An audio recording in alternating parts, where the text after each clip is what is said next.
This is the MGTOW Infinium here with another Infinium training session.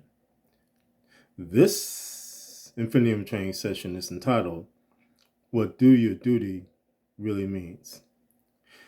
Now, my MGTOW brothers, as time moves forward into this, I guess, the reopening of things, the ending of quote unquote the pandemic, you're hearing more and more women step to us with we men must do our duty.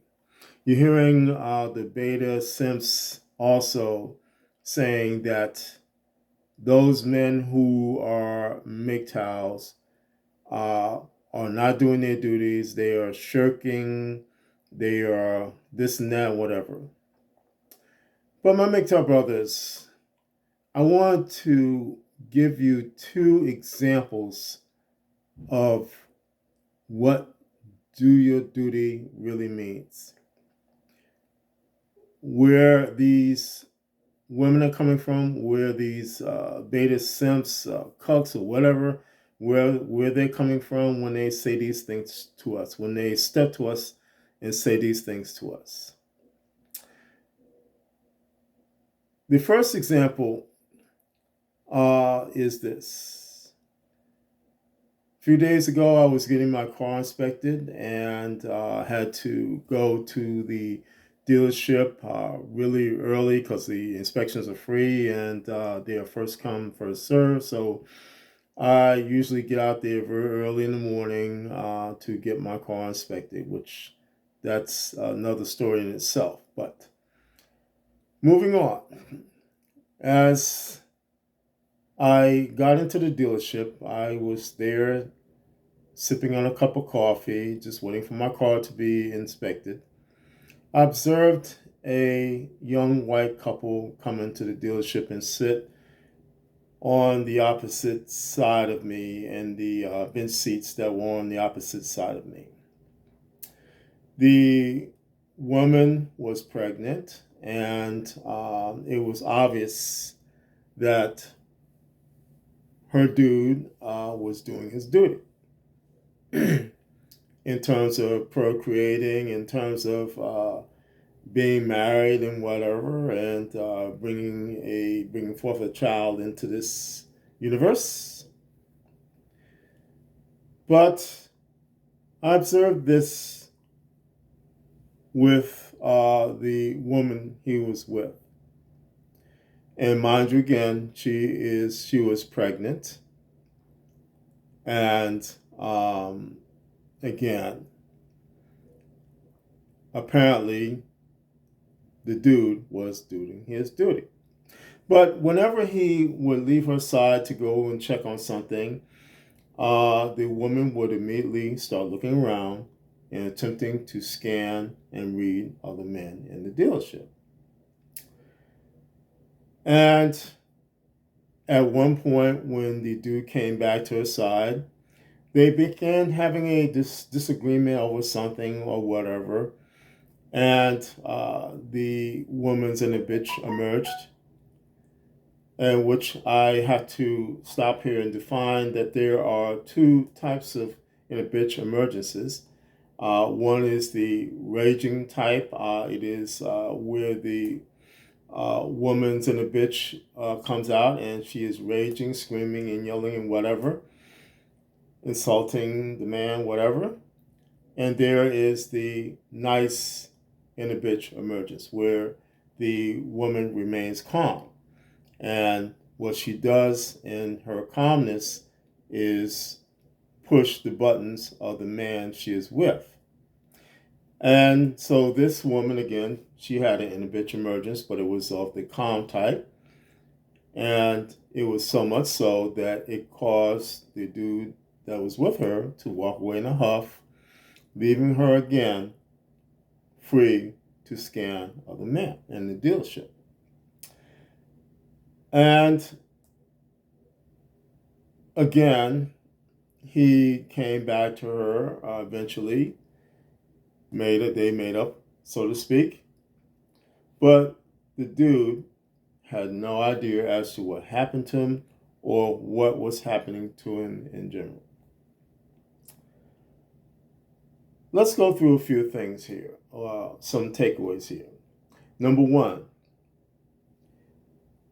although he thinks in his mind that he's in control of things, he is not in control of things, but rather he is locked down because he is entrapped into her Venus flytrap. Number two, she is pregnant with what she considers to be a meal ticket for about 18 years. Number three, she does not respect him because not only did she have an inner bitch emergence, but she also used a distraction technique on him to get him flustered and walk away. And so again, when she counteracted his statements, he was making probably logical statements to her. She counteracted them. He gets flustered and he walks away. And she knows already because she has him locked down. She knows his pattern of behavior. So if she does this when he's trying to say that, he will have a reaction such as getting flustered and walking away. And that's exactly what he did. And again, it gave her the opportunity again to look around and scan other men in the dealership. Number four, she considers him to be weak and needy because she knew he would come back to her. He was not going to be the type of guy that, which in rare occasions I've seen this happen, where he left her sitting there and walked away completely. She knew he would get flustered, walk away, calm down, and come back to her. And that's what he did. Number five, again, when she was alone, and mind you, she is a pregnant woman, pregnant with this man's child, she attempted to scan and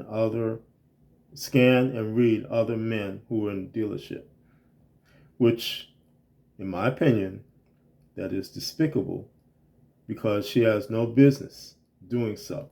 Her mindset, her focus should be on her man and that baby that's in her belly.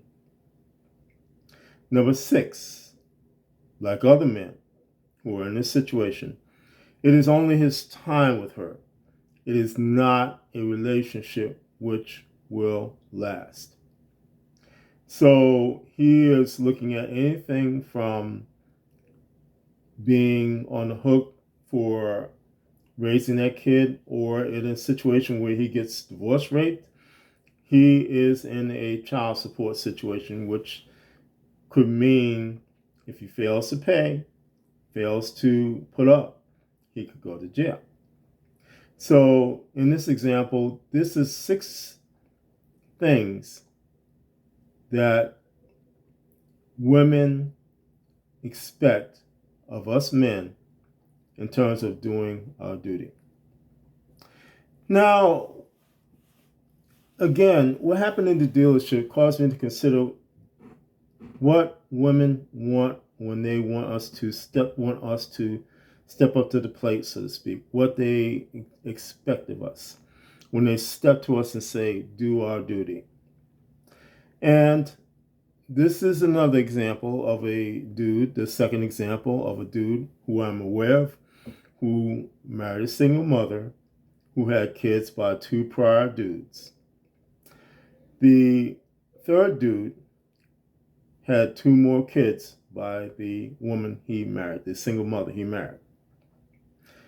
Again, this is what doing your duty means for all 3 men: to procreate and to have a resource tool, children, for this woman.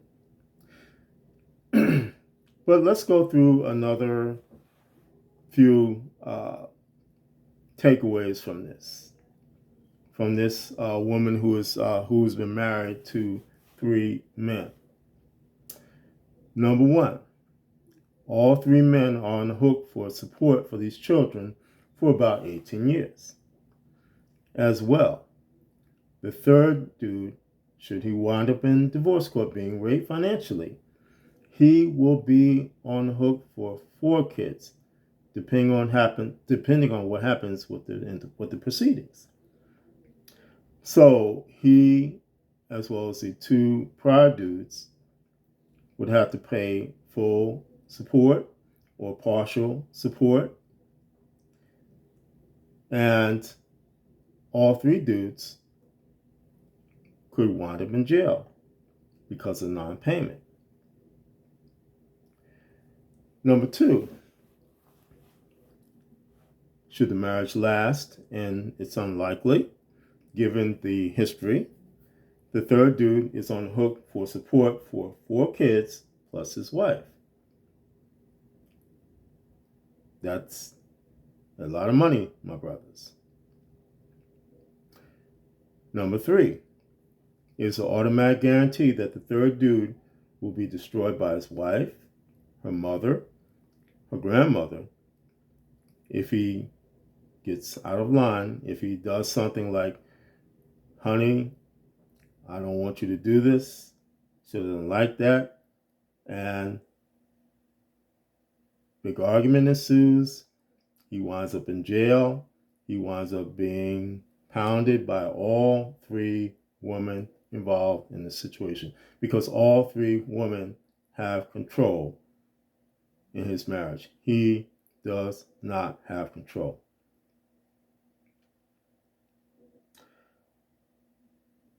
Let's see. Number 4, his wife has regular inhibitory emergencies of the raging type. So unlike the first example with the white woman, she has more of the type of inhibitory emergence where it is a raging, screaming, yelling, throwing things around, that type of thing. Number 5, he now has no freedom whatsoever. And I mean, his freedom as a man is totally kaput. Number 6, he has to deal with yearly, sometimes multiple trips from state to state to deal with child support issues with the other 2 dudes. So he's going back and forth from one state to another, sometimes 1 time a year, maybe 3 or 4 times a year, because of the 2 prior dudes and because of their quote unquote their duty that they have to pay child support, which anyway she goes, this woman has 4 meal tickets for 18 years for 3 guys to give her money to support those kids. And if, again, they do not pay, they are in big trouble. Number 7, his wife suffers from postpartum depression, so he has to deal with those issues. And she was hospitalized for the postpartum depression. And again, my understanding of it is that the postpartum depression is the heavy duty type. Number 8, all 4 kids are health spawns. And when I say health spawns, I really mean health spawns. So again, the third dude has to, quote unquote, do his duty by enduring all of these things. And think about that, my brothers. Think about the issues, the things that this man has to deal with, this guy. which when I encounter him, he is, I must do my duty. I got to do this. I have to do that. And it is the hoodwinking situation that I'm looking at, where he is so hoodwinked that his life is just a Kleenex, where his wife can wipe her snot in terms of her problems onto it, and then when she's ready to, and then when she doesn't want him anymore, she can toss him away. So again, consider that, my brothers. Consider that. Consider what's going on here. When, again, a woman like my sister, who has been writing me about doing my duty, or any woman in general, comes to you, steps to you and says, you as a MGTOW are not doing your duty, and you are causing society to be destroyed. You are the problems. You are the issues that are going on between men and women. And you need to come off of that path of freedom to do your duty. Consider these two examples. Consider what doing your duty means. And to put it short and sweet, my brothers, when a woman or beta simp or whoever says you as a MGTOW man must do your duty, they are saying to you, you must do your duty as a slave. In both cases, these men are going to be, at minimum, wage slaves. They are going to have to work and to do things to support those kids, to make their wife happy, happy wife, happy life, that type of thing. And we all know, as MGTOW men, it is all for naught.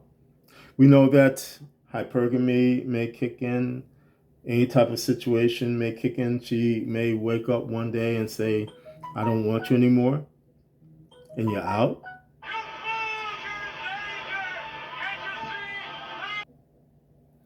I'm sorry about that, my brothers. I have to keep my phones off because I'm busy and this and that, whatever. But I apologize for that. But again,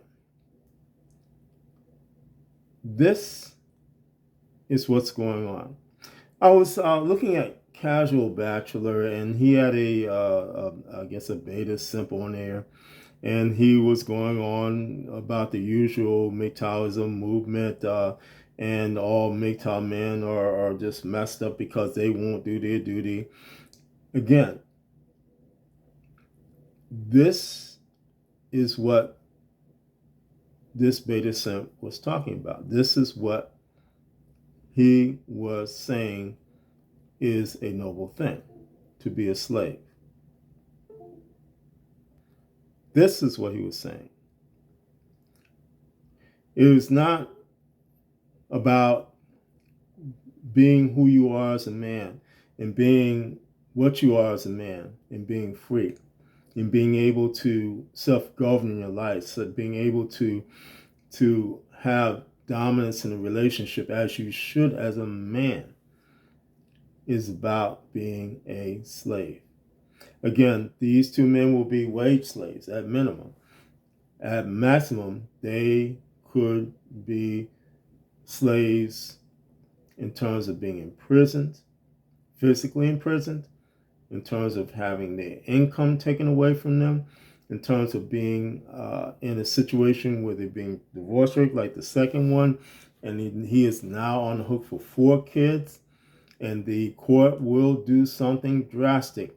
If they can't get one of the 3, or 2 of the 3, they will get the one, the current one, and they will nail him to the wall. Crazy stuff has happened, and I've seen it happen, my brothers. So again,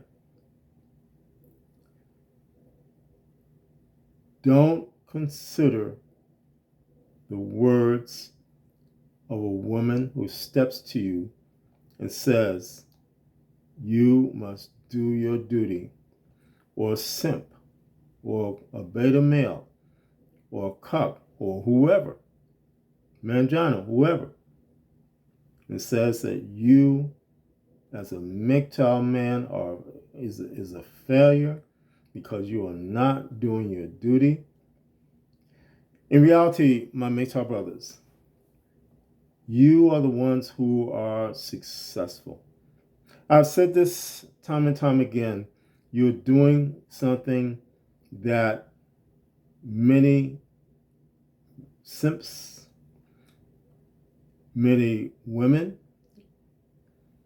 cucks, they cannot understand, because you are doing something dynamic, simple but dynamic, and that is going your own way in freedom.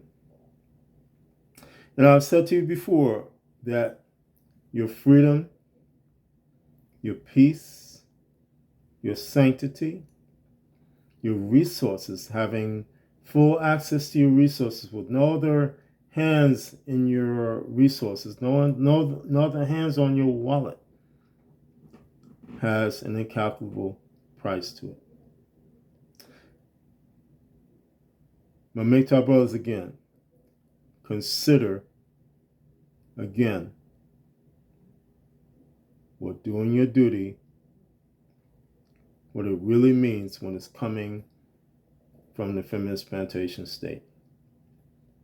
And consider, again, the wonderful, freeing power that the MGTOW philosophy offers you. And that it has, of course, the value added of the incalculable price of freedom as you go along your way in freedom on a road that takes you to freedom. This is the MGTOW Infinium, and this has been an Infinium training session.